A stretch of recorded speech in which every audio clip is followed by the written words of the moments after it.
আউযুবিল্লাহি মিনাশ শাইতানির রাজিম। বিসমিল্লাহির রহমানির রহিম। রোকন সম্মেলন, বাংলাদেশ জামাত ইসলামী পিরোজপুর। এটা হলো প্রবেশ পথ। এখানে হলো গাড়ি রাখার জায়গা, গাড়ি পার্কিং করার জায়গা এবং একটা শৃঙ্খলার সহিত গাড়ি পার্কিং করা হয়। নিয়ন্ত্রণের জন্য লোক এখানে সেট করা আছে, যারা নির্দেশনা দেবেন কোথায় গাড়ি রাখবেন, কোনখান থেকে প্রবেশ করবেন, সব কিছুরই একটা সুন্দর শৃঙ্খলা আছে। এখানে হলো বিভিন্ন ইসলামিক বই, সাংগঠনিক বই ক্রয় করতে পারবেন। এখানে বই নিয়ে বসে আছেন, কিন্তু বিড়ি খাওয়ার কোনো পয়েন্ট নাই। কেউ বিড়ি নিয়ে বসে নাই, বই, কোরআন হাদিস, সাংগঠনিক বই নিয়ে বসেছেন, কিন্তু সিগারেট বিড়ি খাওয়ার কোনো পয়েন্ট এখানে খুঁজে পাওয়া যায় না। এটা হলো মহিলাদের জন্য প্রবেশ পথ, যে আলাদা আলাদা নির্ধারণ, যেমন এবং লিখে লাগানো আছে মহিলাদের প্রবেশ পথ, এবং মহিলারা প্রবেশ করবেন এই গেট দিয়ে। এটা হলো শুরুতে আসার পরে এখান থেকে ডেলিগেট কার্ড সংগ্রহ করা। ডেলিগেট কার্ড যেমন এই কার্ড গলায় ঝুলানো আছে, এই কার্ড প্রথমে এসে এখান থেকে সংগ্রহ করে এই গেট থেকে প্রবেশ করা যাবে, অন্যথায় গেট থেকে প্রবেশ করা যাবে না। সব কিছুরই একটা শৃঙ্খলা এবং নিয়ম মেনে চলতে হয়।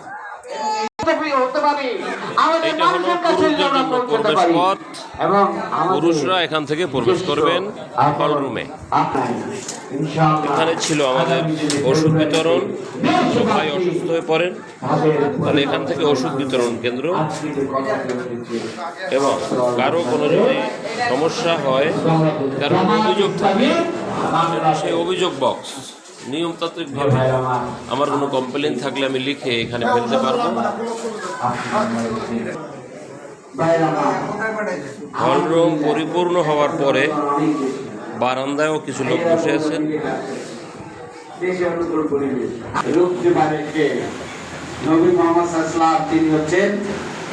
আমাদের মূল হলরুম। দেখা গেল যে আক্রমণে তখন তারা বিতৃষ্ণ হয়ে গেলেন। যখন আল্লাহ রাসূল ডাকলেন, আনা ইবনে আব্দুল্লাহ, আনা মুহাম্মাদুর রাসূলুল্লাহ, আল্লাহর ওয়াদা তখনই পুরো হয় হলরুম পরিপূর্ণ হওয়ার পরে কিছু লোক আমরা বারান্দায় বসে আছি, মানে ঝাঁপিয়ে পড়ে। দুই নম্বর হচ্ছে সবাই সে যখন তার সর্বশক্তি নিয়ে আমার দুনিয়ায় আছে। আমরা তো ইনশাআল্লাহ আগেই আছি না, উদয়াস্ত সময় দিয়ে ত্যাগ এবং তিতিক্ষার মানসিকতা নিয়ে আমরা 4টি মাস কাজ করে এই জমিনকে প্রস্তুত করার পরে আল্লাহর কাছে চিন্তায় পরিণত হবে। সেই ধরনের 4টি মাস উদয়াস্ত পরিশ্রম করার জন্য রোকন ভাইদেরকে সামনে থেকে ভূমিকা রাখতে হবে, বোনদেরকে ভূমিকা রাখতে হবে। আপনারা কি সেজন্য প্রস্তুত আছেন? আছেন? আর আল্লাহর কাছে চিন্তাবর্ত হয়ে পড়তে হবে, আল্লাহ আমাদের রক্ত আল্লাহ তুমি কবুল করেছো, সেই রক্ত কবুল করে বাংলাদেশের জমিনে সমস্ত ধরনের ষড়যন্ত্র মোকাবেলা করে তুমি এখানে তোমার কোরআনের রাজ কায়েম করার ব্যবস্থা করে দাও। বেশি বেশি দোয়া করে চোখের পানি ছেড়ে কথা বলতে হবে।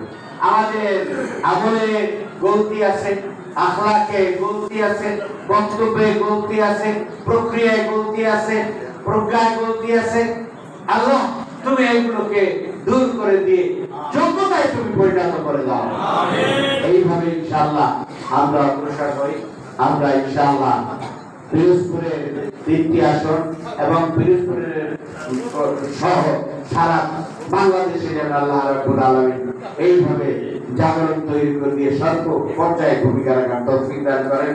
এই কথাগুলো বলে রোকন হিসেবে যথাযথভাবে মাঠে ময়দানে ভূমিকা রাখার আহ্বান জানিয়ে আমি আমার বক্তব্য শেষ করছি। আসসালামু আলাইকুম ওয়া রাহমাতুল্লাহি ওয়া বারাকাতুহু। আলহামদুলিল্লাহ আমরা